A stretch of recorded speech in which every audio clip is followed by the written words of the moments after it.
अर्थसंकल्पीय अधिवेशनाचं सूप वाजलं. पावसाळी अधिवेशन 30 जूनपासून मुंबईत.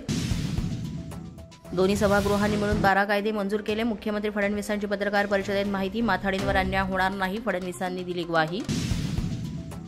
जम्मू काश्मीरमधील कलम 370 संपवून डॉ. बाबासाहेब आंबेडकरांचे स्वप्न पंतप्रधान मोदींनी पूर्ण केले. जोपर्यंत चंद्र सूर्य आहे तोपर्यंत भारताचं संविधान कोणी बदलू शकत नाही, विधानसभेत मुख्यमंत्र्यांनी केलं स्पष्ट. काही लोक मिस्टर बीन आहेत. बाळासाहेबांची शिवसेना त्यांनी काँग्रेसच्या डस्टबिनमध्ये टाकली होती, ती सुरक्षित बाहेर काढण्याचा प्रयत्न केला. उपमुख्यमंत्री शिंदे यांची उद्धव ठाकरेंवर टीका.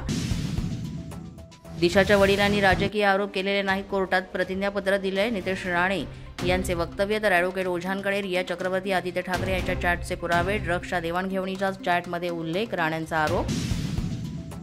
दिशा मृत्यू प्रकरणी आदित्य ठाकरे यांची नार्को टेस्ट करा. विधानसभेमध्ये भावना गवळी यांची मागणी, तर सर्व आरोपींची गंभीर चौकशी केली जाईल.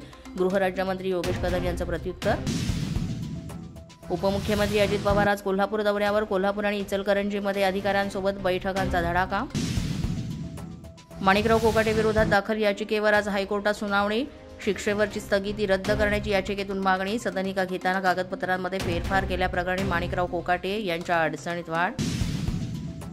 मुंबई विद्यापीठाच्या अर्थसंकल्पाविरोधात ठाकरेंची युवा सेनेची हायकोर्टात धाव. सिनेट सदस्यांना आगाऊ प्रत न देताच अचानक अहवाल सादर करणं बेकायदेशीर असल्याचा याचिकेतून आरोप. काँग्रेस आणि भाजप दोघांचे सरकार. औरंगजेबाच्या प्रवृत्तीचं बच्चू कडूंचा घणाघात, तर शरद पवार पक्षाचे आमदारच काय. शरद पवार अजित पवारही एकमेकांच्या संपर्कात. भविष्यात काय होईल सांगता येणार नाही, कडूंचं विधान. अशाच नवनवीन व्हिडिओसाठी पोलीस माझा न्यूजचं YouTube चॅनल सबस्क्राईब करा. तसंच आमचं फेसबुक, इंस्टाग्राम आणि ट्विटर अकाउंट फॉलो करा. अधिक माहितीसाठी आमच्या www.polismazhanews.com या वेबसाईटला भेट द्या. पाहत रहा पोलीस माझा न्यूज.